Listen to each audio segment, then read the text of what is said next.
All right, let's get this live stream rolling. Give me just a few seconds.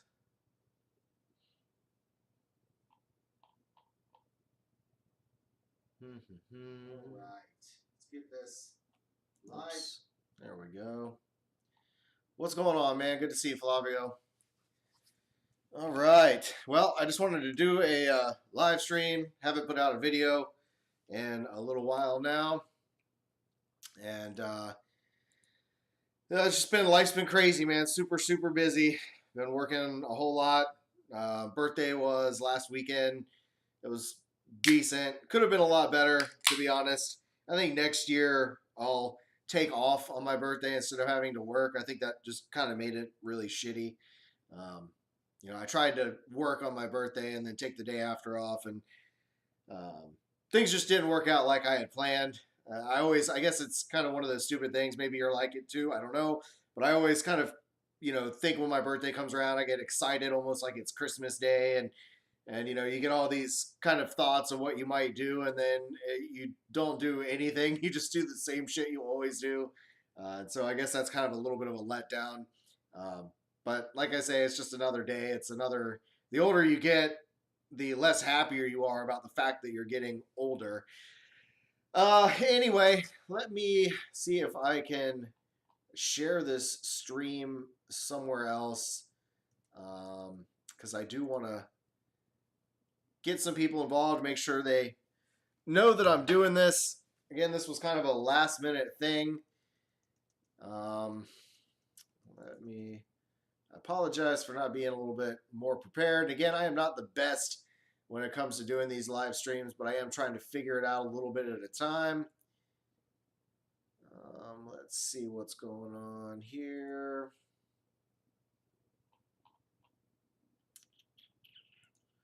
I don't know why I can't pull this up. Like in my video manager, it doesn't show up there. Huh.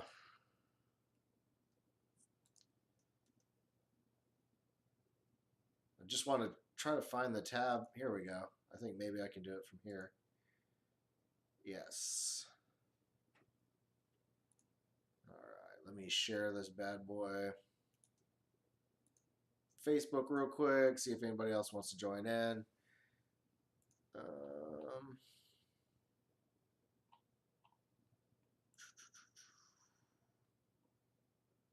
Oh yeah, that's right. I forgot they were doing a lightsaber giveaway tonight. Oh well, fuck it. I never win giveaways anyway. They are the coolest things ever. I'm a big dork. I mean, you guys know that. But if you're a fan of Star Wars stuff at all, you like the lightsabers, this company called Kyber Light, they really do make some pretty amazing stuff. I've been looking at all the reviews, tons of positive reviews. The videos people put out are really neat.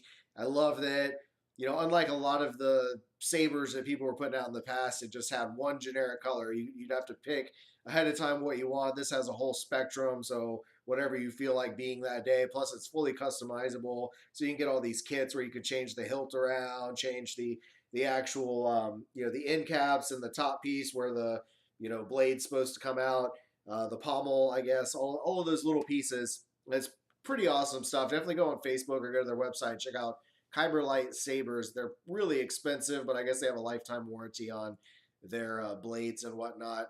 All right. Join me live right now.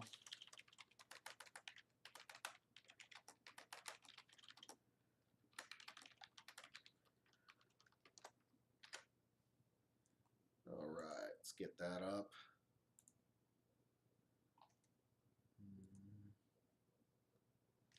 Bonjour, Mr. Toronto Fire. What's going on with you, man? Things looks like your business is doing really well, and that's awesome. It's always nice to see friends doing well and seeing entrepreneurs having a good business running. Pain Drain, what's going on, man? Good to see you, dude. You've been putting out a lot of good videos recently. I do like your reviews, even though you say you're not a good reviewer. You do a fine job up there. You're definitely comfortable. I just opened another damn beer. I don't know why I just did that. I cracked open the other one, so now I guess that just means I have to drink faster now, doesn't it? That's not so bad. All right, so share it on Facebook. We'll see if anybody else wants to join in.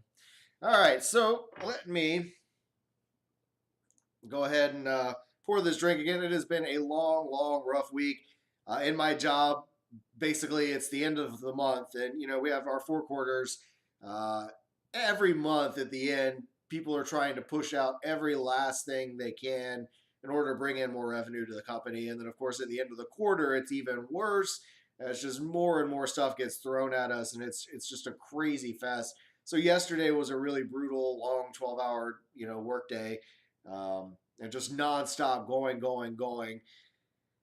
But it's good. I'm making a whole lot of hours, and pay's good. I couldn't be happier. Anyway, let me go ahead and pour this in here and get some in my belly because I really need to get some beer right now. Happy Labor Day to all, Labor Day weekend to all of you. I hope you all have fun doing whatever it is you might be doing. I don't have anything at all planned except a little rest and relaxation. This is one of my favorites. I think I've done a video for this one before. This is Big Nose from Swamphead Brewery. It's an IPA. It's one of my all-time favorites.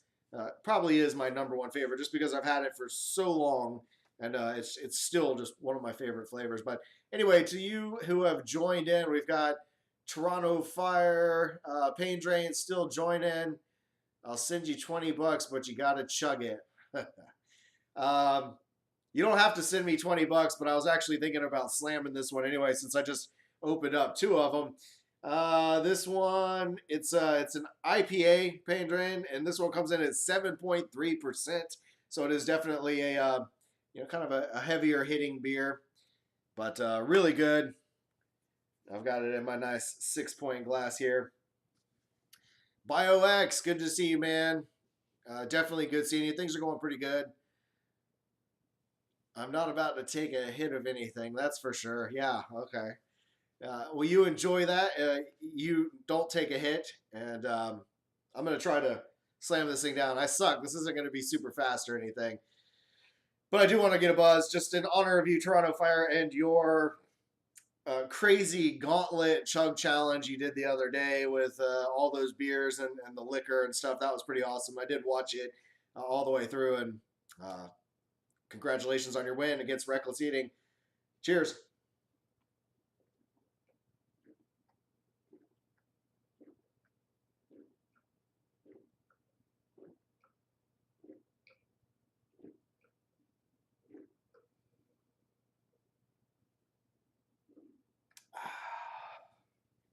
Man, good beer, but it's 7.3%. It's not something that I would want to chug a whole lot of, that's for sure. No, I'm not slamming both Toronto Fire. Sorry. I'm not trying to get that completely hammered that fast. Although, after this whole week, I definitely could use a good getting hammered, that's for sure.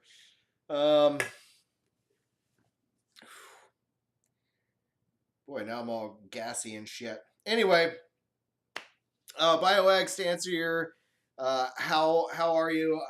Been doing really good, man. Things are, as far as work goes, I'm happy that I'm making good money and that I'm at a decent place. It's been frustrating lately just because there's a whole lot going on, and for someone like me to be coming in to a new job where I'm the lead guy. I mean, I'm coming in out of the blue and taking over 2 warehouses, overseeing 2 warehouses. It's so much to take in. I've worked in restaurants all my life, and then I did working at the pawn shop, and I've done real estate, and I've done underground water meters and pipes and vaults. I installed all of those way back, and worked at food packaging companies. I've ran a gas station. I was an assistant manager there, but nothing could really prepare me for the amount of stuff that I've had to cram down knowledge-wise over the last 3 months. That's why I haven't put out videos in a while, but I felt the need to really put out a video today, at least do one of these live streams, because even though my birthday really wasn't what I thought it would be, Ted Barris was really awesome, and he put out a very nice video of him eating some peppers, and and it was nice. Anyway, he put it out and told people to go subscribe, and did it for my birthday. And I had like 70 something people subscribe to my channel, and that's part of the reason why I wanted to do a live chat, was to at least address them and say, you know, thank you for checking out the channel. And I've got a lot of nice comments from people that were sent over by Ted, and you know, a lot of people seem to like the videos that I put out, and I appreciate that a lot. This is a really fun hobby for me, and the greatest thing is doing these live chats. I love being able to interact with everybody, have a good time, relax, and I'm starting to feel that first beer now. I got that nice relaxed buzz going. That's a beautiful thing. But anyway, I just want to say a big thank you to all the new subscribers that joined in. And I hope you enjoy the future content that I put out. If you happen to watch this live stream, I do have a lot of good stuff planned coming up over the next month or so. It's taken me this long to get through learning all of the shit that I've been learning, so that I could I don't know, man. So I could feel at ease enough to where I know what I'm doing, to where I can get back to making some videos. Like I've put it off for a long time. It's just too much to try to do to make the videos, and I mean, all the editing that goes involved, the planning. Now I did spend some time getting my other room set up to where I've got the lights in place. I've got my stand and green screen set up so I can start playing with that a little bit more and learning how to do some fun stuff with it. But I just haven't had the time, man. I've been working 6 days a week, you know, working probably around, you know, anywhere from 55, 60 hours a week, just really exhausted. And it's been kicking my ass lately, but it's all right. Anyway, and also, not only to the new subscribers, I do have to say a big thank you to all of you who continue to watch and join in that are friends of mine, like all of you, Flavio, BioX, Pain Drain, all of you guys that are always there and sticking around, hanging out. My other friend, CB Fall, Craig, he's a good guy. He's always, you know, commenting and following along, and it does mean a lot. It's what keeps me making these videos, is all of you guys. Let's see. BioX says, "Are you still working in the pawn shop?" No, I left that place. They actually fired me from that pawn shop. It's the only job that I've ever really been fired from. And it was a really screwed up situation. And they basically, they knew that I was getting this other job because I told some people, and word spread through the grapevine. And they screwed me. They fired me, and I had vacation time saved up, so I had you know, several hours of vacation that I would have used 30 hours of vacation time. So they robbed me of that. There's no severance package. There was no anything like that. But you know what? I'm glad to be out of there. I'm glad to be done, because it's a shitty business. It's really shady and shitty is what I should say. It's, you know, working in the pawn industry, you do some really dirty things, and I always hated it. I mean, I hated getting the job in the first place because my house was robbed and people pawned my shit, and that's the only way I got some of my shit back. Some of the stuff that they had, I'll never see again, and stuff that I couldn't claim, you know, I'm not going to say what it was, but stuff that I couldn't tell the cops was stolen from my house. They took so much, and, you know, the economy was so bad, and I couldn't find any work here in this damn college town. And so when my roommate at the time offered a, you know, position at the pawn shop, I decided to go for it. But I hated working there just because I'm not, you know, I might cuss, I might do all sorts of things, but I do have morals. I've got a set of ethics that I follow. And working in that environment where you're ripping people off and taking advantage of situations. I know it's a business. You're buying stolen property, things that you know are stolen, but we were told to act like we didn't know that it was stolen. It's just such a shitty thing to be in. And then, of course, you don't tell, you know, we're not supposed to tell the customer that they can file with the attorney to where they can get their property back without having to buy it. See, when your stuff is stolen from anybody and it's pawned at a pawn shop, you have to go and buy your property back from the pawn shop at the cost that they paid for it. And to me, I think that's a really shitty idea. To me, the pawn shops should have to have insurance that covers in the case that they bought something that's stolen. It'll cover them, and the whoever the victim is can get their stuff back for free. and then they have to go through restitution or seek restitution from the criminal that did the crime. It's just a whole screwed up backward system. And anyway, I'm so glad to be out of the pawn shop. Toronto Fire said Ted could suck on my left nut. He's one of the biggest pathological liars. Man, we all have different opinions, and I try to stay friends with everybody. And I know you guys probably had your issues. I don't know what the issues were.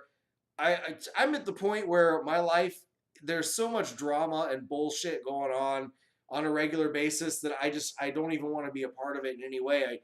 I just want to be friends with people that are my friends, and if they don't like each other, then I just try not to interact with them with each other. But Ted's been all right with me. I mean, we had our spouts way back in the day, but I mean, he's one of the guys. One of the reasons why I started making YouTube videos was watching him and Frank Outson. Frank was a true great man. I loved Frank. He was an awesome guy. And when he died, it was terrible, man. It was such a shock in the chili head community. But again, Ted's one of the reasons why I started doing these videos. And some people love him, some people hate him, some people are indifferent. It goes one way or the other. I definitely don't agree with him on a lot of things, especially politics. Flavio, just like I don't agree with you in any way whatsoever when it comes to American politics and my president, Donald Trump, and all that. But I'm still friends with you, and I don't know what he did to you or to anybody else, and it's none of my business, really. But he's been good to me. He's been a good friend, and I appreciate that. He's helped me a lot, at least in my YouTube endeavors. Anyway, Brad Lyon, long time no see, man. Good to see you, dude. Don't know if you've had any good beers lately from where was that? The Smokestack Series, Boulevard Brewing Company. I'm pretty sure that's where you and I were talking. But I know you also did Peppers and stuff like that. But I'm glad you were able to join in. Thank you so much. Pain Drain, hey man, that's understandable. You working that damn much. Is that a constant or does it slow down eventually? I don't really know, man. Honestly, I started the job knowing that I'd be working pretty much a mandatory overtime every week. So I'm working a minimum of 50 hours a week no matter what every week. And then here lately, there's been some issues, and I've been having to work a sixth day on Saturdays, and which it's thankfully hit and miss. It's not all the time. And I'm told that after September, if we can get through the hump that we've been in, maybe, the mandatory weekends will go away, which will be nice. I do enjoy 2 days off. Thankfully today, this weekend, I was able to get one of the other guys to cover. They're going to work the shift. There's no reason for all of us to be there on a Saturday. So I've tried to work out a rotation schedule with the guys so that they can come in. I just check up on them, make sure everything's all right and that they don't need anything. But for the most part, it's a really boring day where we may only ship out 10 packages and we're there for, 5 to 8 hours depending, and it's all overtime. But I'm hoping that's going to go away anyway, or start slowing down here very soon, because I love money. I love making overtime. I love making money, but I do enjoy my free time and being able to relax so much more. He also says, I was under the impression that working so much was temporary. Yeah, I thought it was going to be temporary, but no. I mean, I am always going to have a 50-hour week, which is fine, because with what I get paid, the mandatory overtime that I make every week, working 5 10-hour shifts is great. That's what I'm normal. I'm fine working Monday through Friday, 10 hours a week, or 10 and a half because our lunchtime doesn't count. So to get 10 hours a week overtime is amazing. I love it. That's 40 hours a month. And with what I get paid, that puts me in a very nice, bracket. It's a good thing. BioX1 says, Brian, you are a good man. Keep doing your thing. Thank you, dude. I really appreciate it. Cheers to you, everyone else who was watching the stream, who is still hanging out. This one's for you. Cheers.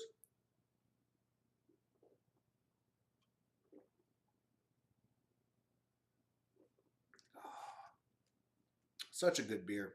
Damn good. don't know what the hell I did. I don't know if you can see that. I guess I was playing with the tripod, trying to get the one of the broken legs up and just jammed my hand. I think I spilled a little beer in there a minute ago. Kind of hurt. Yeah, whatever. Oh, let's see. Somebody, who else is, how many people we got watching? 4 people. Well, I am thankful for all of you guys that stick around and that watch the videos. I did have only one question, was from CB Fall, my friend Craig. He had commented saying, or asking what recipe I would be doing. Like, cause I do plan on doing some recipes again. That's one of the things I love, is making some food. Um, and I mean, shit, man, I spent so many years cooking professionally. There's no reason why I'm eating the shitty stuff that I eat out of convenience every day. So I am going to be getting back into it. I think I'm going to start out with something really simple, and I've been looking at 2 different recipes. So at least I've got two cooking videos planned already. I've memorized a couple recipes when I used to work at Carrabba's. So I'm going to share 2 of their main staple sauces, which would be their lemon butter sauce and their marsala sauce. And both of those are really, really outstanding. Again, I loved Carrabba's so much better than the Olive Garden, and for many different reasons. Again, I used to work at a food packing company. I mean, or a food distribution company. So basically, we delivered all of the food to the different restaurants in the area, the things that they would order. Olive Garden, all of their soups are frozen. Pretty much all of their sauces are frozen. All their bread's frozen. Pretty much everything from Olive Garden, except for maybe the chicken. I mean, well, that's going to be frozen too. Pretty much everything there is frozen. You're not getting a true Italian experience. And I got to say, the great thing about Carrabba's is literally everything was made there on site. All of the sauces, all of the soups are made fresh every couple days. There's a rotation of the different soups. And I did enjoy working there just for that reason. I always hated corporate kitchens, and going from a mom and pop place where I had the freedom to make my own menus and to do whatever I wanted to do as the head chef was amazing. And then going to a corporate kitchen sucked. But the more I was there, I started to appreciate a lot of things about it that made it so much better than your standard corporate kitchen. And anyway, 2 of the things that I really took pride in, and that I got compliments every time we would have one of the big major supervisors that would show up and kind of oversee certain events in the kitchen from all different regions in the country, would come down to Florida occasionally, and they would check out our spot. And I would always get compliments on my lemon butter. And I took great pride, because there's a lot of people that would just try to rush through the process in order to make this. And if you do that, I guarantee your sauce is going to break. It's going to be runny. It's not going to end up right. So I'm going to make a video showing exactly how to make this lemon butter sauce that's absolutely outstanding. It's so sweet. I love it. And my favorite menu item from Carrabba's was their chicken Brian, which is basically grilled chicken breast, your caprino cheese or your goat cheese, a nice thick medallion, and then it would be sun-dried tomatoes with fresh chopped basil and a nice drizzle of the lemon butter sauce. Absolutely outstanding. My mouth is watering just thinking about it. Let's see. Pedro says, have any good, unique food lately? Unfortunately, I haven't. The one thing that I did have on my birthday, which was awesome, I went back to Sweet Mel's. I've put up videos and shared with you guys about that place. And it's just been my favorite burger joint of all time. They have the most outstanding burgers. They were, again, using grass-fed, organic meat, no hormones, no anything used in the cows. And, I mean, the quality was so amazing. You get these giant, fantastic burgers. So that's what I wanted on my birthday, and I had it. I had the fired up orange and blue, which has jalapeno peppers with the aged cheddar cheese, the blue cheese on top. It's just, and some kind of awesome sauce that they put on there. So, so good. But I just found out yesterday that they are closing. This family-run place that's been here for 6 years, that's done really well, had a really unusually low sales for summer, which I'll talk about some other time. But anyway, that's about the only unique thing that I've had. Again, is everything on their menu was unique, or at least their burgers. They were all outstanding and unique in some way. Pedro says you should try some of the good healthy food you've seen me post in Instagram. Yeah, I would definitely be willing to give that a try. I know I've seen you sharing some stuff like some chicken that's not chicken, and whatnot, and I wouldn't mind giving those a try. I mean, I used to live with a nutrition counselor when I was younger, and I was in the best shape of my life. I mean, we basically lived on the yin and yangs of food, so you don't eat anything that comes from a cow. There was no cheese, no milk, no red beef, but you were allowed things like chicken, fish, and a lot of fresh fruits and vegetables, no white flour, so no breads, none of that stuff, and it was amazing. I really should have done more of that and stuck with it anyway, but as soon as I broke up with her and was kicked out of the house, it was like, I'm going to start eating shitty stuff again, and I was so happy. And then here I am all these years later going, God, I'm so fat. Let's see. BioX says, try to review the $6 upgrade pizza pie from Little Caesars review. That's interesting. I'll have to check it out. I don't know if I've had that one. Bio says, Cooking with Brian Moore series coming soon. Pain Drain, that's his last name. Never knew that tidbit. And Little Caesars had a good pie. Yeah, man, that's my last name, Moore. You know, I know you're on Facebook. You're welcome to send me a friend request if you see me on there. Yeah, I haven't tried the Little Caesars $6 upgrade. I had their $9 or $10 pizza, whatever that was. It was I think it was like the smokehouse pizza where I had the pork and beef and all of that and the barbecue sauce and the bacon. And honestly, that was the best pizza that I'd ever had from Little Caesars because generally their pizzas aren't that great. They're good if you eat them right away when they're still hot, right when they've come out. But if you let them cool down, they're not good. If you try to heat them up, they're not good. So, I mean, I guess you get what you get for a $5 hot and ready pizza. It's definitely not going to be the best quality dough, but it's still pretty decent. So the regular pie and an upgrade. I'll have to see what the upgrade is because I haven't ever heard of that, honestly. But what the hell am I doing? Publish.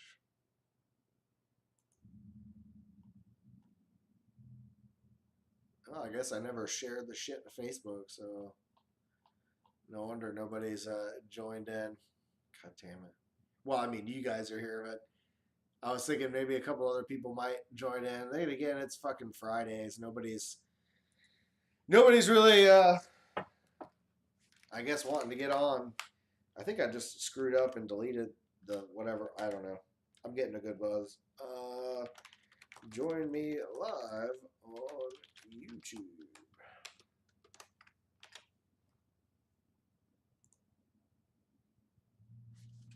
All right, there it goes. Let's see.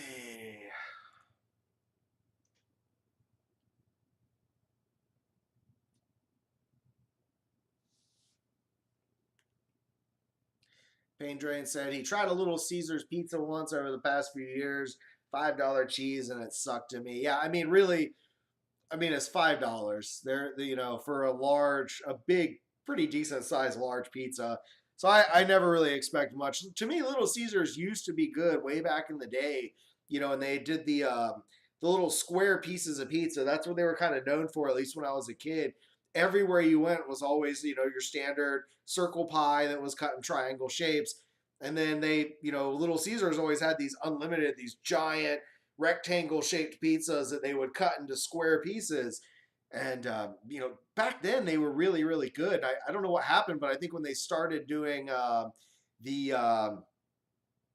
hot and ready stuff, the quality, just everything went way downhill. Pain Drain says, this is the third live stream I've watched today, and I don't usually like them. Too many people for actual conversation. That's why I like chatting it out with you. Yeah, man, thanks, dude.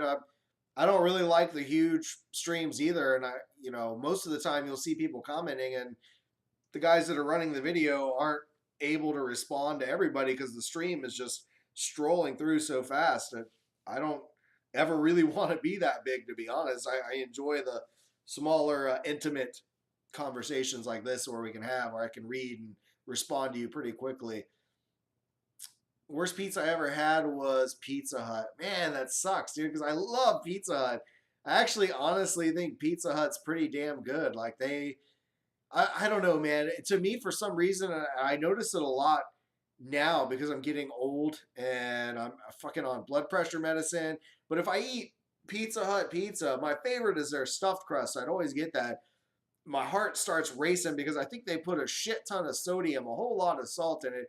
Obviously, everything has a ton of salt when you're ordering fast food, but for some reason, theirs really messes with me. I can have 2 or 3 slices and I feel my heart beating heavy and my blood pressure rising. Whereas I can order Domino's, which is one of my go-tos. And here in Gainesville, Florida, the Domino's pizza here is it's really amazing. It's one of the originals. It's a staple in the community. And they actually put out good quality stuff. But I see Brad Lyon says his go-to pizza is Papa John's. And yeah, man, I agree, man. I do love Papa John's. I think their dough is awesome. The pizzas are very, very tasty. The sauce is awesome. And I like that you always get a little container of their garlic butter and the banana peppers in every pizza that you order. So it's kind of nice. I'll cut up the banana pepper and throw it on. Me and my brother will usually split a Papa John's, and I'll throw that on there. And he doesn't like any extra sauce or anything, so I'll take that garlic cup. I love dipping the crust in that. So good. And yeah, Pain Drain says, back when Little Caesars was anonymous with the Noid. That's right. The Noid was all that there was. I mean, the commercials were all over the place about that. Oh, pizza. I miss the old days of good old Little Caesars, back when, again, the quality was a lot better than what it is now. It seems like a lot of the Little Caesars you'll find attached to gas stations and small convenience stores and not a standalone unit like it used to be, at least around here. Let me take another swig. My throat's getting a little dry.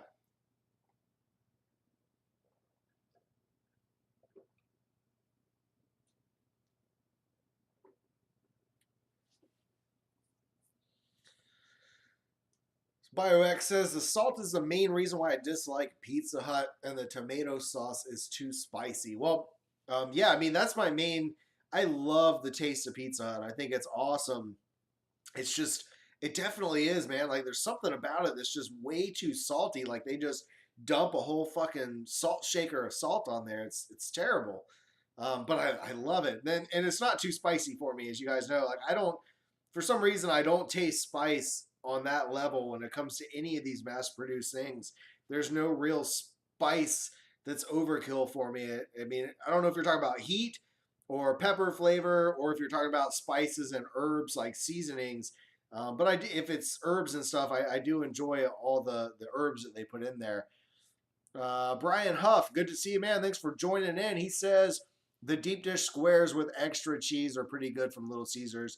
Pizza Hut seems to have declined a lot over the years. Not much of a Domino's fan either. Yeah, man. Like, I haven't tried the deep dish from Little Caesars, and I'll have to give them a try because I've seen the pictures, and to me that kind of reminds me more of what the original Little Caesars used to be. Like, to me, Little Caesars used to have kind of a thick rising dough. It used to be not really thin, pathetic pies like they are now. Back in the day with those squares, to me, it had a bigger, I don't know, like thicker pieces of pizza, but maybe I'm remembering it wrong. But yeah, Pizza Hut has definitely declined. I mean, the reason why Pizza Hut to me is one of my favorites is it's a memory that I really have with my grandmother, and my parents every year would, take me to my grandma's and would drop me off there while I went and did whatever the fun stuff they were doing. So I went and hung out, with my grandma every summer, and we'd all, my memories are Pizza Hut pizza, Trivial Pursuit, and Coca-Cola out of the can. My grandma would get all of those every time we'd come into town. My cousins lived right next door, and they were the same age. At least one of them was the same age as me, and so we'd always get together every time I came and visit. And we'd sit around the dining room table and play Trivial Pursuit, eat Pizza Hut pizza, and drink Coca-Cola out of the can and not the bottle like it should be. But anyway, those were good times. Okay, so here we've got Toronto Fire with a $20 Tip, thank you so much, man. I really appreciate it. Where was the first time you had sex and when? Well, this is a funny story. It's going to require me getting another beer. So I'm going to go grab one. I'm actually going to grab two, so I'm a little bit prepared. This is an interesting story. Let me go ahead and take this swig and grab the beers, and I'll fill you in on the first time, where and when. And I hope my mom doesn't ever watch this stream.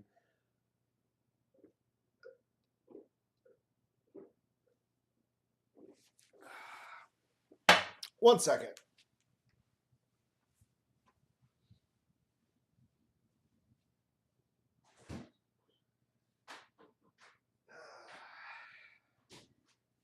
Thankfully, it's not a far walk to the fridge. All right. Let me go ahead and crack this open because I'm sure I'm going to want to drink here shortly. This is definitely, again, an interesting story. At least it is to me. It's one that I enjoy telling because I think my first time is definitely a unique one that some people might find interesting. All right, so basically back in the day when I was growing up, the obviously for some of you other older fuckers like me, AOL was the prime way. That's America Online was where everybody was chatting. It was the only way to really communicate. You would plug in your telephone line into your computer and you would connect with that stupid dial tone, and your family and anybody else that lived with you could not use the telephone while you were online. And so I'd sit there in all these different chat rooms and talk with people. But there was also a local community chat area that was called the Alachua Freenet, because I live here in Alachua County, and well, at the time I lived in Bradford County, which is, again, just outside of Gainesville, where I live now. I mean, literally, we're a 20-minute, 30-minute drive away from the city where I grew up. And I don't know, Gainesville's an awesome little community. It was nice to live just outside of town to where you could enjoy the quiet of the country life. And then anytime you wanted to go into town, it was just a 20, 30-minute drive in. Anyway, there was the Alachua Freenet. That was a place where a lot of young people would gather and would communicate. For younger script kiddies back in the day, people were learning how to write scripts and how you could do all sorts of things, create bots and whatnot in these different chat rooms. And I met this girl, started talking with her. I thought she was really awesome. Obviously, I'd never seen her before. This is back before you could take a picture and send a picture to somebody and say, this is what I look like. You couldn't really do that back then unless you had some ridiculous setup. There was no phone to take a picture and instantly do it. And this is back in the pager days, or back, right around the pager days. So I met this girl. I thought she was cool. I mean, she had a lot of problems. I knew that. I knew she was kind of a crazy kid, but so was I. I was partying all the time. I was 16 years old. I was sneaking into the rave clubs with friends by, all sorts of sneaky measures. But anyway, this girl was really awesome. I said, okay, well, if you can come out, you can come out to my house. Come stay with me for a little while. And so I really didn't think she would do it, but I was 15 years old. I was horny as hell. And I'm talking to this girl online going, sure, you can come stay with me. And even though I live with my parents, come on. So she stole her mom's credit card. Well, apparently first she tried to take her mom's car. I don't know how true this is. She said she tried to take her mom's car and that she was pulled over because she had the high beams on. And I don't know whether that story is true or not. All I do know is after that, she said she was on her way.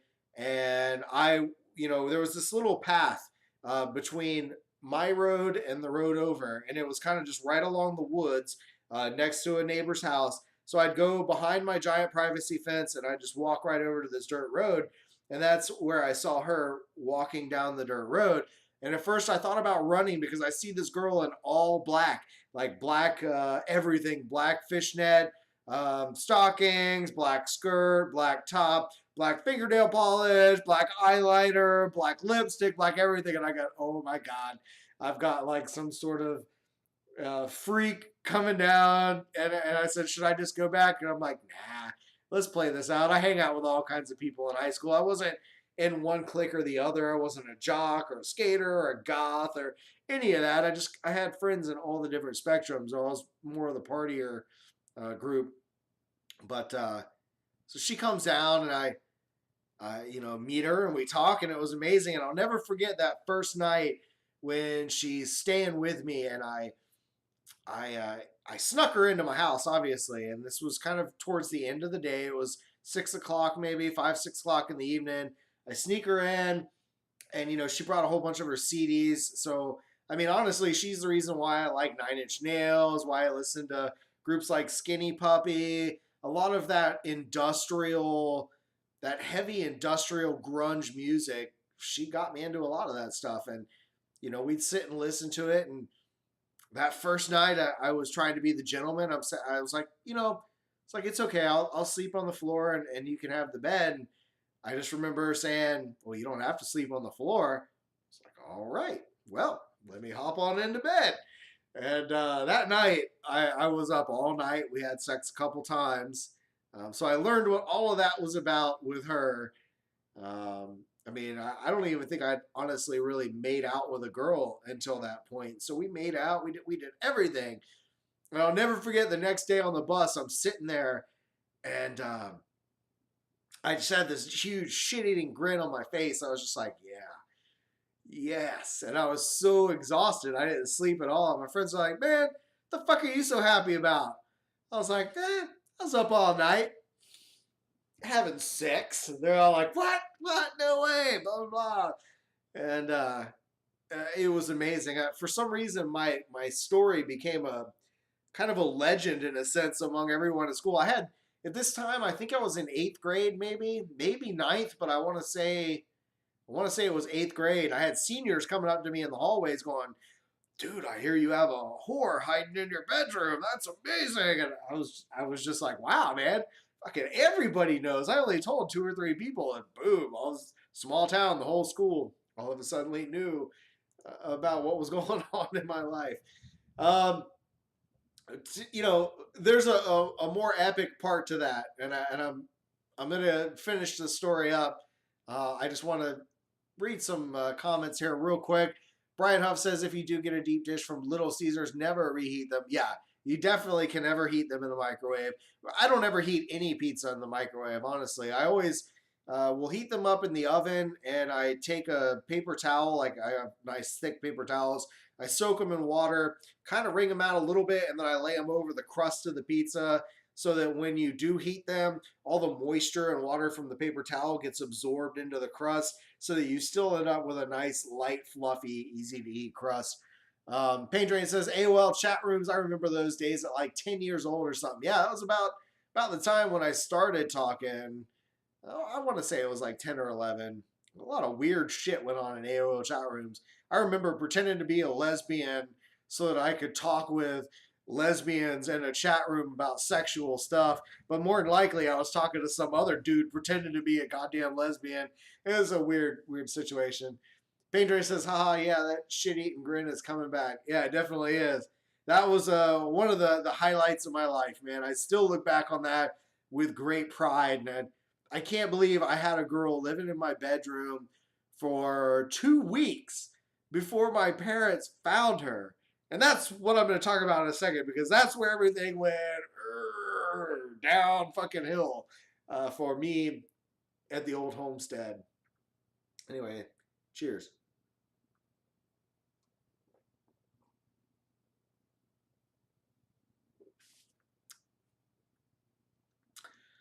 Yep, catfishing before catfish was a term, definitely. I didn't know what to expect, but something interesting sure did come walking down my road that day. But so again, everything, I don't know if I ever told this in one of my Tall Can Tuesday videos. I want to say I did, but this is one of those subjects that I would never bring up around my mom. Maybe my dad, maybe, but never my mom. I'll never forget the day that everything came to a halt, and that was when my bus pulls up to the stop to drop me off with all my friends that I rode with. And as soon as we pull up, one of my best friends at the time goes, "Dude, isn't that your dad's truck?" And I look out and see my dad's truck parked there waiting, and I go, "Oh no." And they were like, "Dude, they found out. You're busted." And I said, "Oh my God, no." So I get out, I go and get in my dad's truck, and it's kind of the typical thing I guess you would expect from a dad and a father, at least back when men were men, unlike the generation we live in now. But my dad drove me around the neighborhood, and he explained to me that day my mom had walked into my room and found a half naked girl lying in my bed. And even my brother, when he was 18 years old and graduated from high school, he wasn't allowed to have, he's 6 years older than me, but he wasn't allowed to have girls over and in his bedroom with the door shut.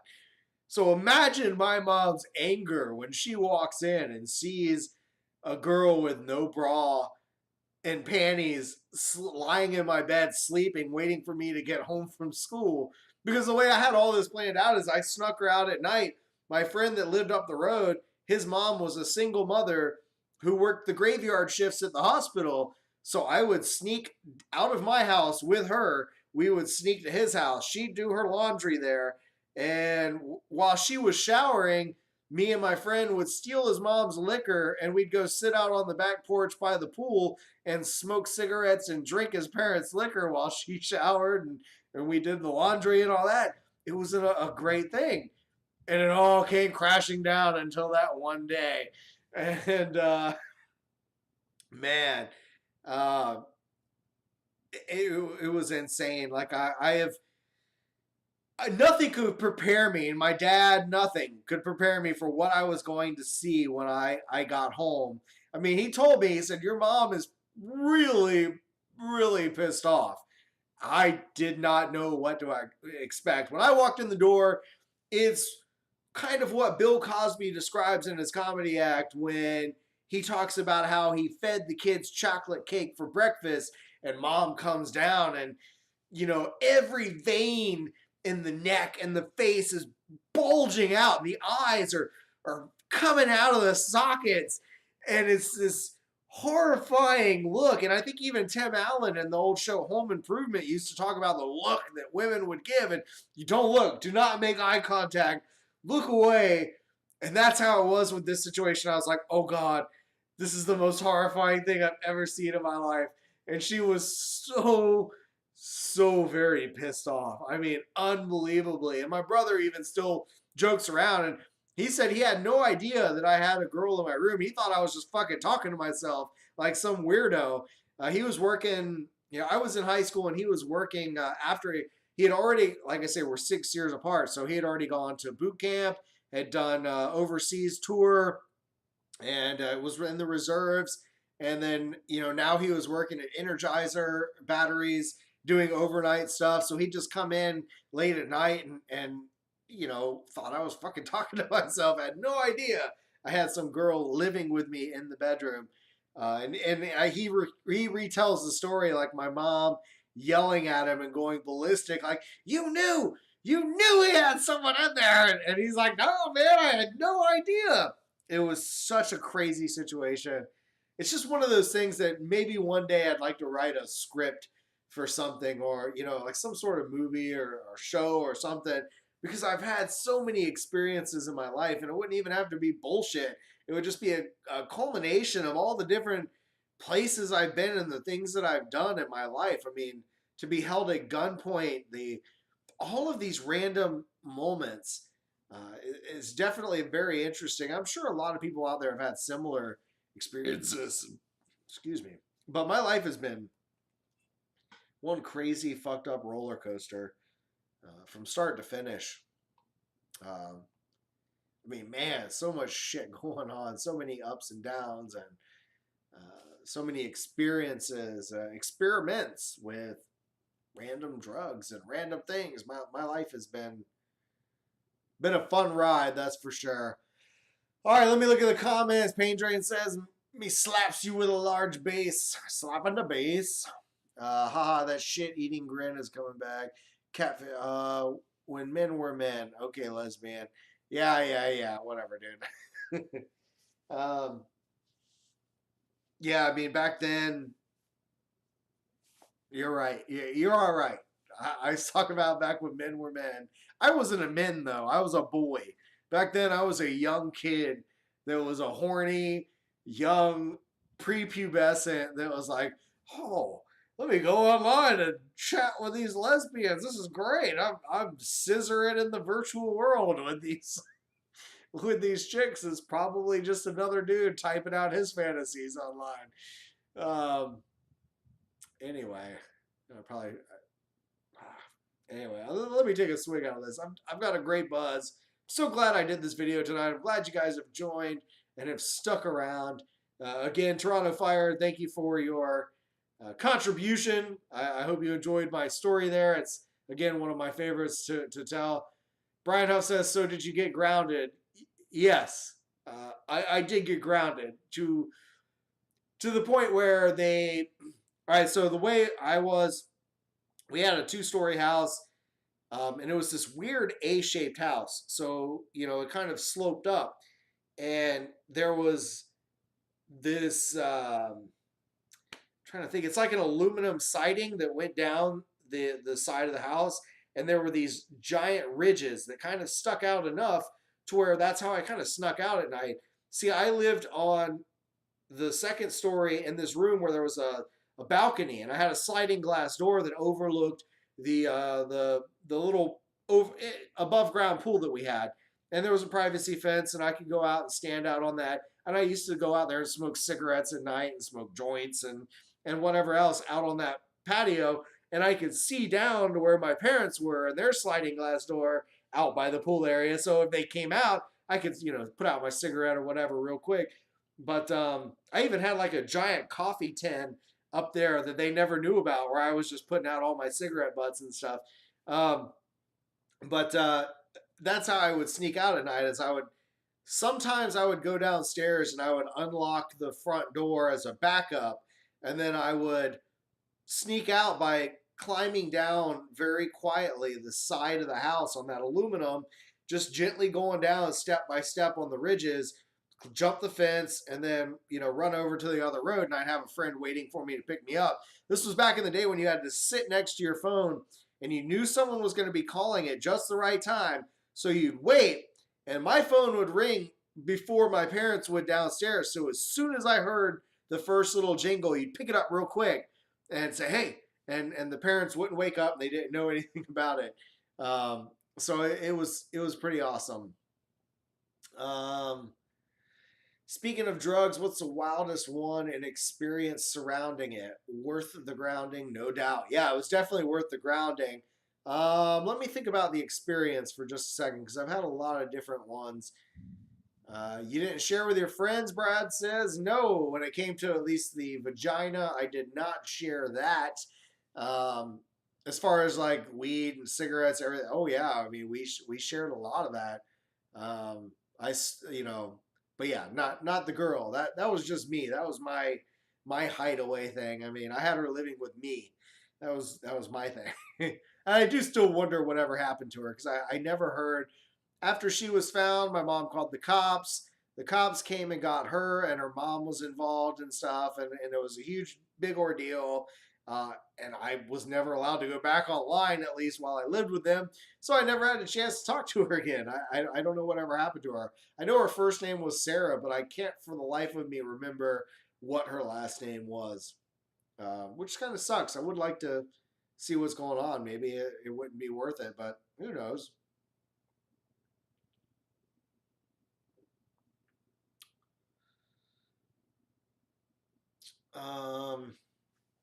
All right, so speaking of drugs and the wildest one and experience surrounding it, man, that is a tough question, because all drugs are wild, man, when you really think about it. I had every form of hallucinogenic, really, that there was, as far as the LSD category goes. I mean, I had the liquid form, the paper, the blotter, as we used to call it, blotter paper. We had the gel tabs. The gel tabs tended to be a much stronger version, and I'm not sure if mescaline was involved or not, but had mescaline as well. The gel tabs were intense. I mean, that was like an 8-hour trip, and you would peak for a good couple hours where it was just super intense. But what was that? Cops, damn snitching. Yeah, I don't know about the cops. Anyway, it was I'm trying to think, man. There's so many different experiences that I've had.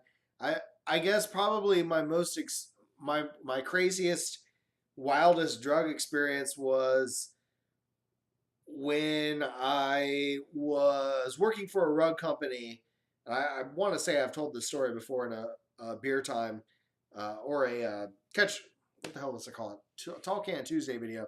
But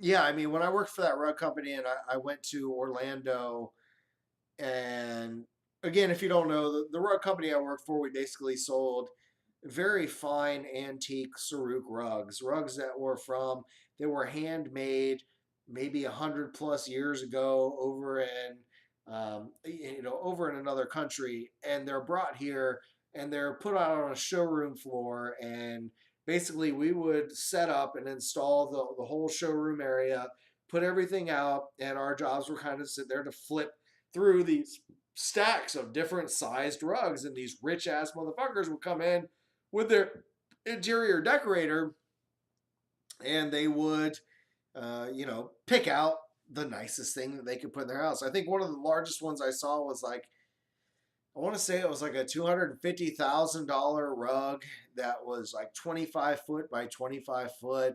That was probably going in some very, very rich person's mansion. I remember rolling it out and showing it to the person, and they bought it there on the spot. And the salesmen that worked those events, they only worked maybe 3 to 4 months out of the year, and the rest of the month was vacation time. I mean, imagine 10% commission on a $250,000 rug, and you sell multiple rugs that range anywhere from 20 grand to 500 grand. I mean, it's a crazy spectrum. So those guys were getting rich. But while I worked with them, and I had already done a showroom floor before, so they had me go out and kind of be the lead man, and they had hired in a bunch of these labor ready guys, what I used to call rent-a-bum service, the people that would go for the job force and labor force positions. But these happened to be young, kind of college-age guys, drove a nice Camaro. I worked with them for a while, and then my boss on Halloween night said, go and hang out with your crew, have a good time. It's Halloween, have fun.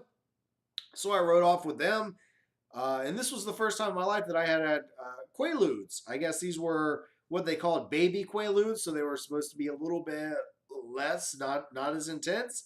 But I took those among many other pills that night, amidst a whole lot of alcohol and a lot of smoke and a lot of other things. And I'll never forget that night is the guys that I went there to the party with, they left me with their roommates so that they could go off to a rave, and it was a Halloween rave somewhere.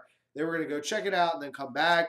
Their roommate was fucking hammered. I mean, he was so out of it. He took ecstasy as well, so he was just, out of his mind, not really paying attention to things. Well, he ended up falling through the neighbors because there was this giant party going on, multiple apartment buildings.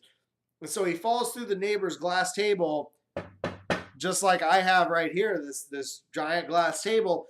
He fell through it, and when he stands up, he's like, I'm fine. I'm okay. Everything's fine. He goes in the kitchen, and he's standing there holding up his hand going, I'm fine. Meanwhile, there's this huge chunk missing out of his finger, and blood is like spraying out of it like a fucking spray gun, just psh, psh, psh. And he's like, I'm fine. I'm okay. And like instantly my buzz went to shit. It went to nowhere. So I grabbed a rag, wrapped up his finger, brought him back to his apartment, found his girlfriend, said, I don't know where I am. I'm not from here, but if you have a car, let's go. I took her keys, got in the car. I had her direct me to the nearest gas station. I went and bought peroxide, bandages, everything, all that stuff, sterile wrap.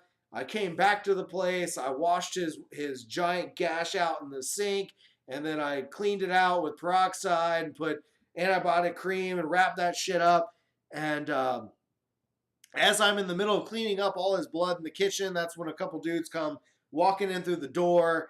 I guess friends of these people. I say friends loosely, as one of them pulls out a revolver. It was, I'm gonna say, probably a 38 special. It didn't look like a 357, but he pulled that out, and the other one was sort of directing things and said, "All right, everybody, get on the couch." Now I was standing there. I was like, "Holy shit!"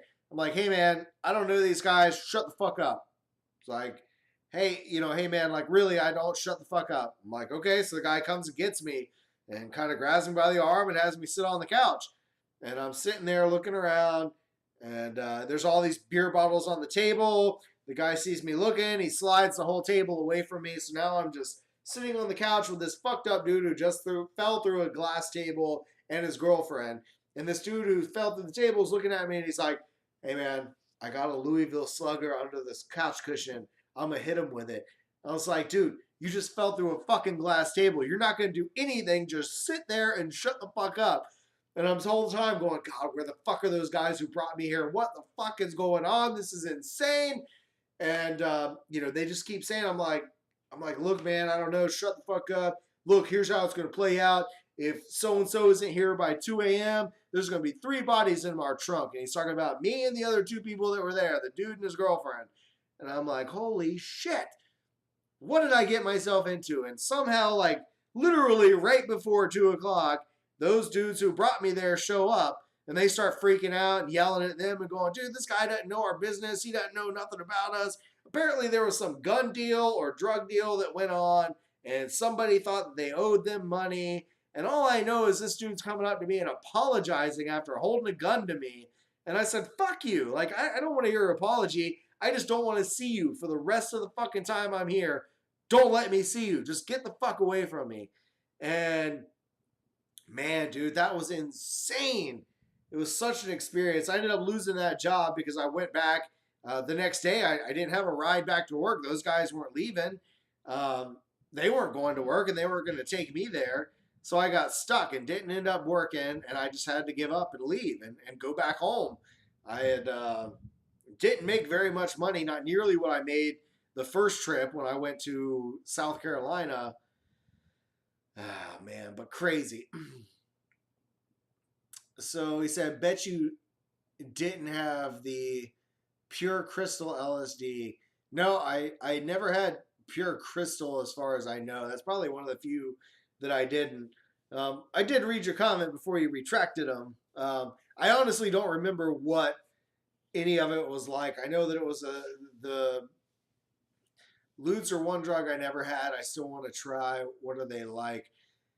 I mean, to me, it was just like a super narcotic, sleepy pill. I mean, it's like your standard pain medicine in a sense. Weren't lewds like horse tranquilizers or something? I mean, they're very strong tranquilizers.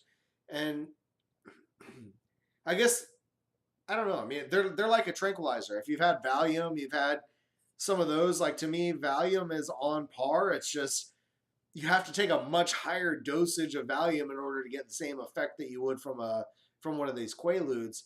But those, I want to say those used to be called the Reds, but maybe not. Hell, I don't remember. It's definitely a wild ride no matter what. See, we still got 3 people watching. Cheers to all of you.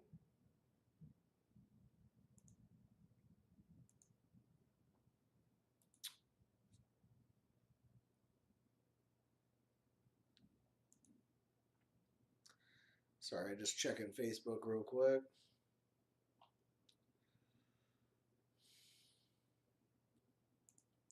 I still can't believe my damn favorite burger place shut down. That sucks, man. They were such an awesome place. Somebody actually just tagged me in the local news story about it, and I've already read it. It's sad.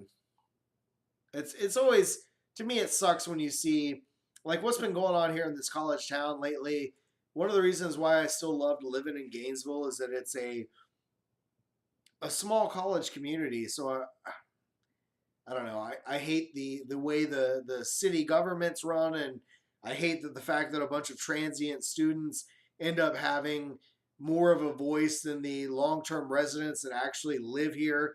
Um, but it is an interesting society. At least it was for a while. But now there's all of these major redevelopments that are coming in. They're tearing down all these old buildings and these classic staple local businesses. These businesses are basically selling out to the developers, and they're building giant high-rise apartments that are right near the university. And I mean, all around town, there's just nothing but apartments being built, and it sucks, man.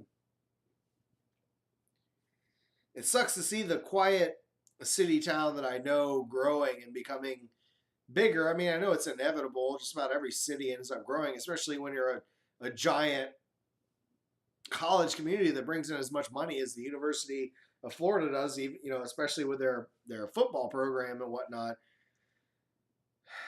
It just sucks to see all these small businesses that you grew up and love kind of falling to the wayside to more giant corporate places like, I don't know, like Culver's and Wing. What the hell is that place?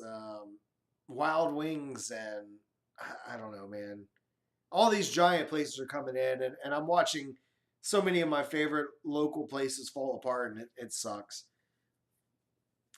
The only food reviews I was doing was for fast food, which was, I'm glad that I'm not really doing that much anymore. I'm trying to stay away from the crappy fast food and eat a little bit better. So you probably won't see too many more of those fast food reviews. I think that if anything, food-wise, it might be restaurant stuff, and I'm gonna try to showcase some more local joints like I always have.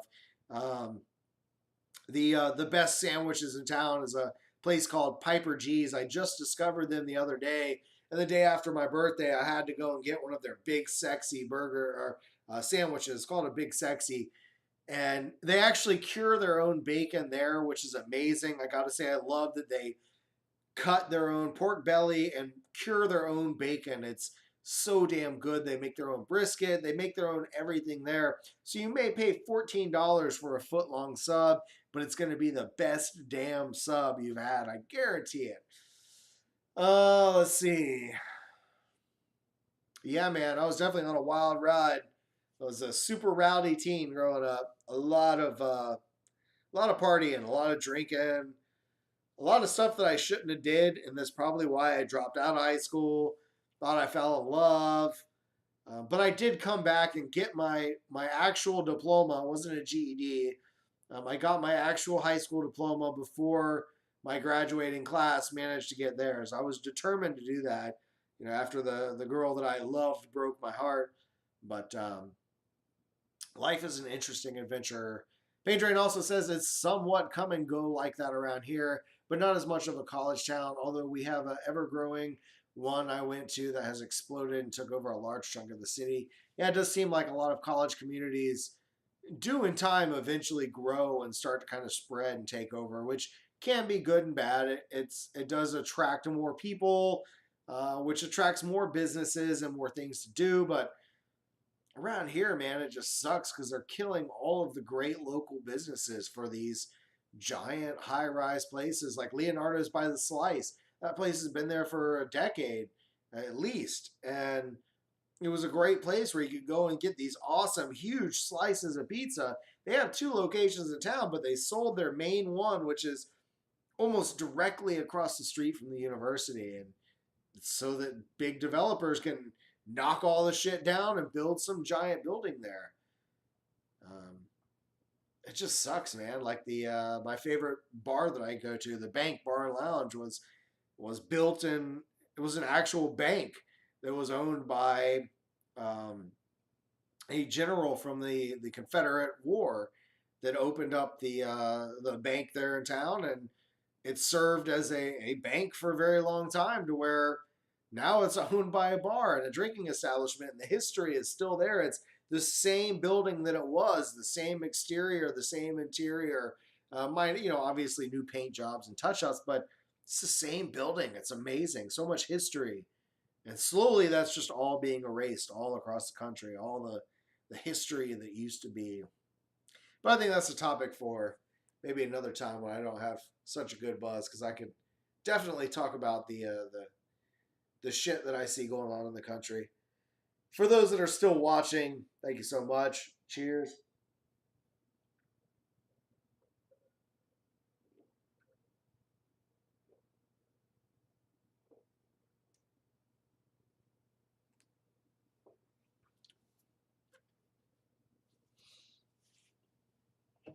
Pain Drain says, I'm in a historic area and it's shrinking but somewhat protected because it's a historic, almost 100-year-old neighborhood with enough land around it to sell off before they touch within a few miles.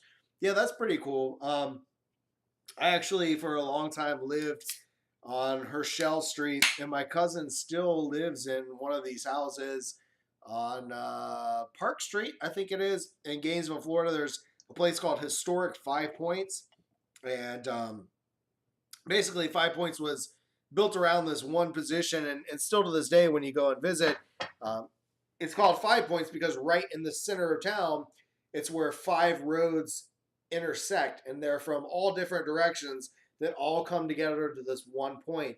And it's really neat. I mean, everything is all connected from this one spot. And all of the houses in that area, it's all part of a historic community. So everything's protected. Those houses will not come down, like the house that my cousin owns. There are so many things that you can and cannot do with your property, as far as like, even you can't even paint in some places because it's historic. It's protected. You can't make certain changes. But they did a beautiful job changing, putting in new drywall, insulation, redoing everything in the interior. But I think they can't change or do something with the exterior paint just because of the historical fact, which is kind of crazy. But that's really neat. It's awesome you live in one of those historic areas. Those are definitely cool. I like it because it preserves the area. It's not going to change, at least in your immediate surrounding area. It's protected. It's going to be the same. Of course, that could always change at any minute. Somebody could sell the shit out.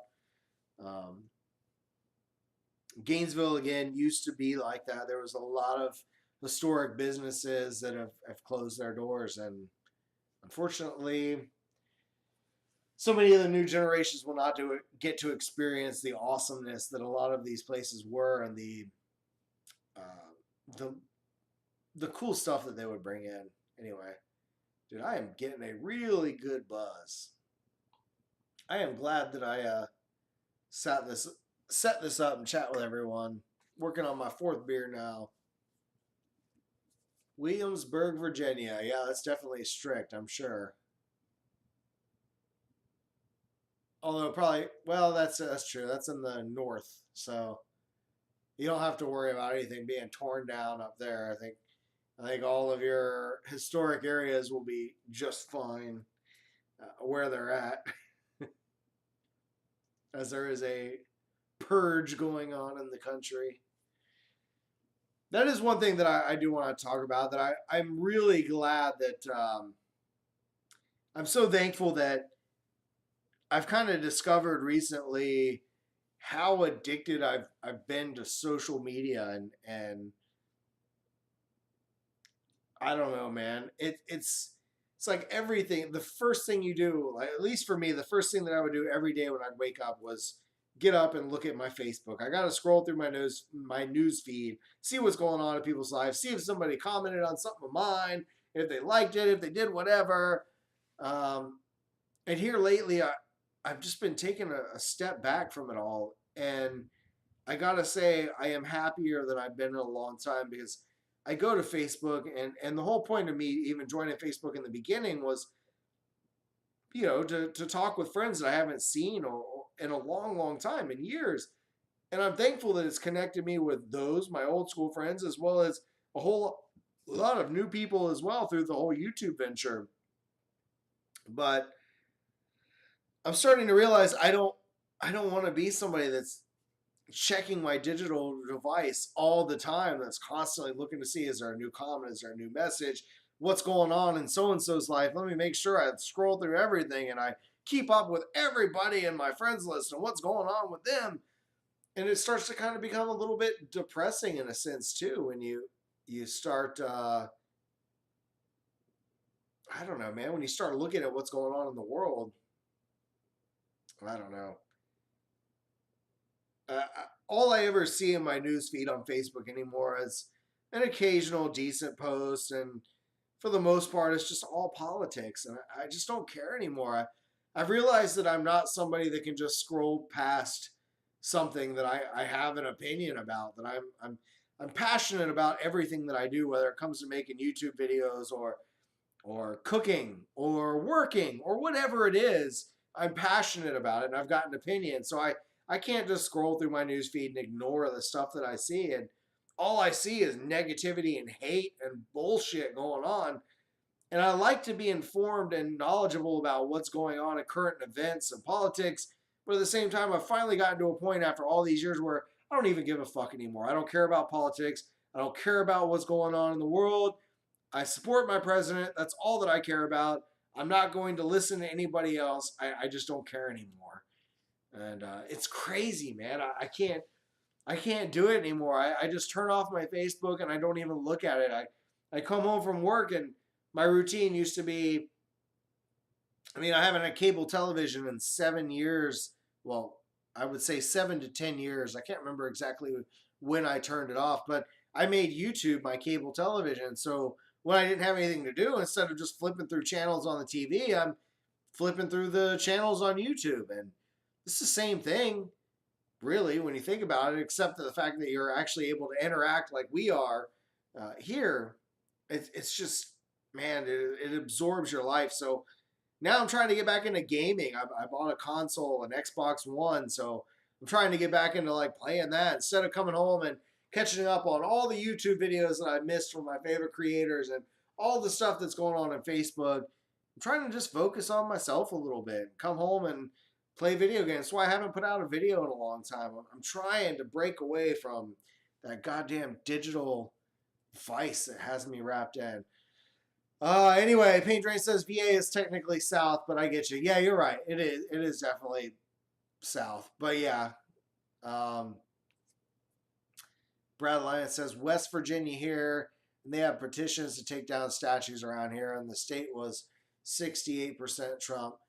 Yeah, I mean, I just don't understand what's going on. I heard a news story the other day where a girl had a boy, sorry, had eaten a banana and he didn't know what to do with the peel because there was no trash cans around, so he threw it in a tree. He just chunked the shit up into a tree and walked on.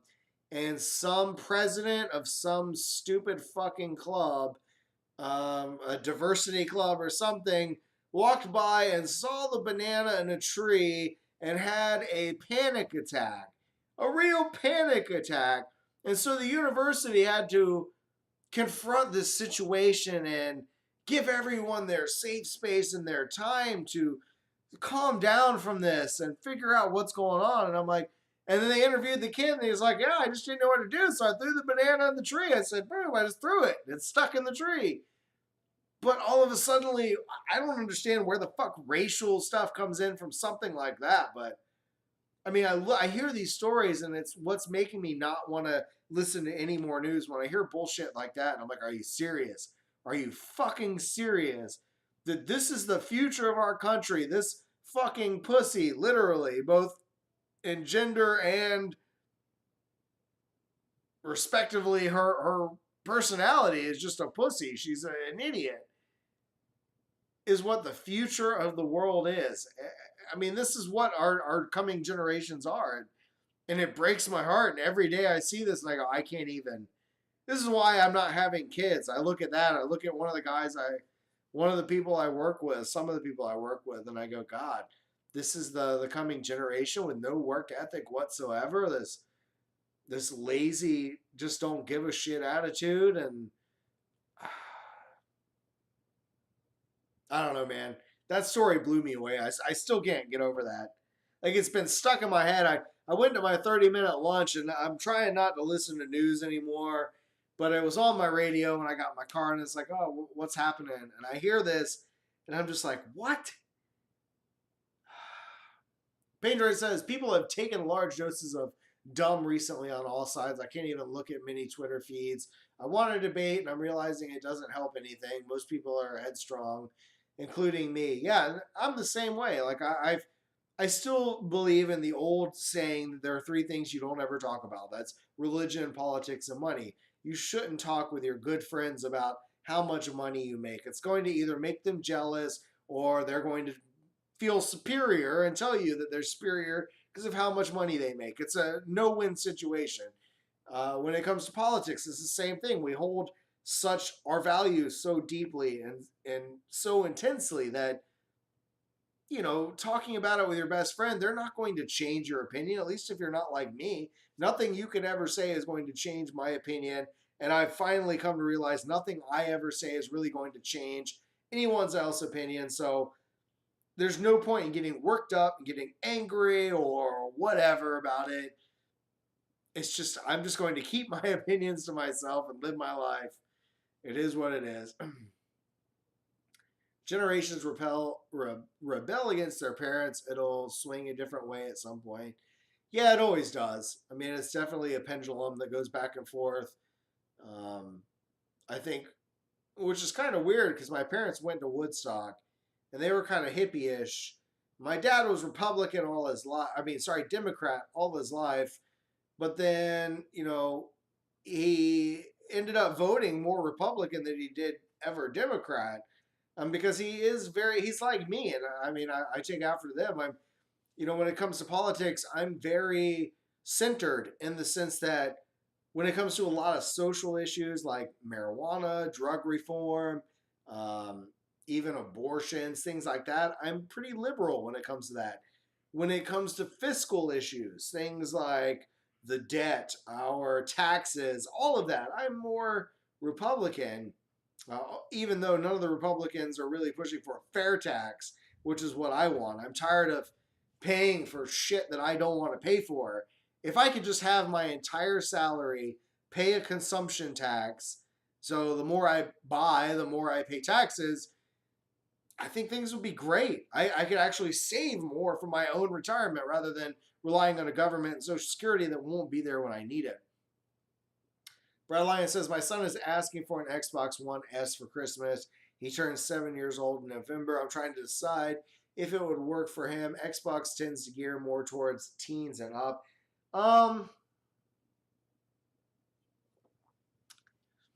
mean, really with all the consoles, they all tend to have a lot of basic games. It just becomes down to you as a parent and buying the games for them that aren't. I mean, all games are rated nowadays, and it does piss me off when I'm playing Xbox One, I'm playing Call of Duty, and I hear some 12-year-old or 10-year-old squeaker playing a mature game that's a 17-plus game with gore and violence and cussing, and there's this little tweaker or, squeaker kid playing a game that he shouldn't be playing, and it just really comes down to the parent actually buying them the games that they should play. Of course, then you have to worry about friends of theirs letting them borrow games. I guess it's a no-win situation. My parents were very open. They kind of let me. I mean, I was listening to comedy acts like Buddy Hackett back when I was in, 14 years old. I was listening to Eddie Murphy Raw and stuff back then. So I don't know. It really all depends, I guess. It's not the best console, but I don't really like the. I just bought it because my coworkers were playing games on it, so I figured I'd pick one up too. Pain Drain says that's why I get along with you. We are both more social, lib, and fiscally conservative. Yeah, definitely, man. Like I'm all about a lot of social issues, being liberal and Democrat on that side. I'm fine with that. There's a lot of things that I'd love to see happen. And I don't at all agree with the Bible thumpers and a lot of the hardcore conservative right when it comes to those social issues. And when it comes to money, I don't agree that everyone should have entitlement programs and that all these people on the left should get all these handouts. And I kind of tend to rely on the right that's saying, yeah, we shouldn't be taxed more so that those people can't do anything. Well, Pain Drain says, switch it up maybe. Yeah, I mean, the Nintendo Switch would definitely be an awesome console for any kid. I think any Nintendo console at that age, at 7, the Wii U or the Wii or Wii U. I guess maybe he just wants the Xbox One because you have the headsets, you have the ability to play games that are much cooler than the Nintendo can put out. I mean, because that's definitely the way it is. The Nintendo Switch is awesome. They have a lot of cool games, but it's not like Call of Duty or Grand Theft Auto or Watch Dogs or Assassin's Creed or any of that stuff that you can play on the PS4 or the Xbox One.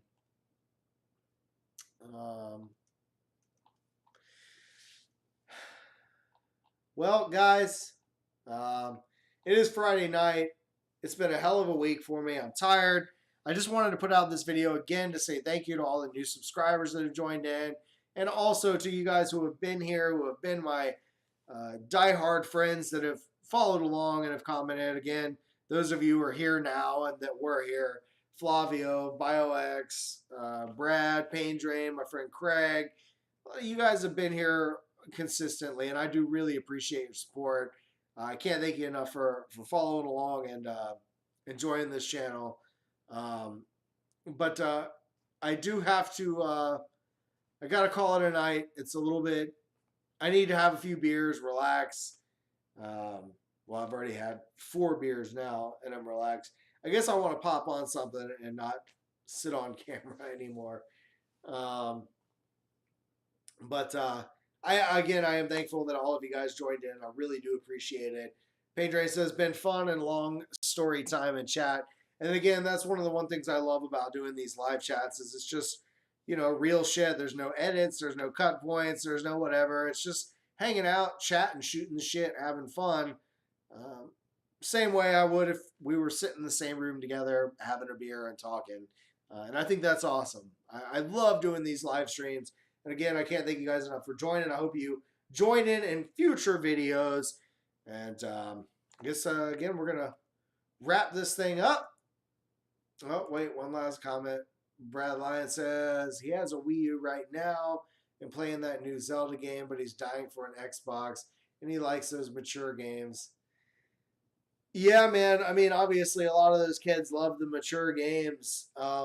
It's hard for me to tell people, no, don't play those. I grew up when Doom on the on my old 286 PC, the old back when it was 286, 386, 486, all the different Pentium lines. I mean, I had everything from the very beginning tower all the way up and played games like Doom and Descent and Rise of the Triad. All of those were on that classic, console, the classic PC. So I played a lot of gory shit. I can't tell you to tell a kid no and don't do it. Just give them guidance and maybe be there a little bit more than my dad was, and maybe talk me through some of that stuff and give him a little bit more of a little bit more of an understanding of what he's doing and playing, and provide, some context. I don't know what the hell I'm talking about. I don't have kids. I can't really tell you how to raise your kids, unfortunately. I can't even get laid. So I don't know what to tell you. But thank you, Brad. I appreciate you joining in. Same thing, Pain Drain. Bring a fire and marshmallows next time. I just might do that. I might burn something in the yard and have a little fire out there with some lights set up. Who knows? Anyway, thank you guys. I love you. And as always, stay toasty, my friends. Cheers.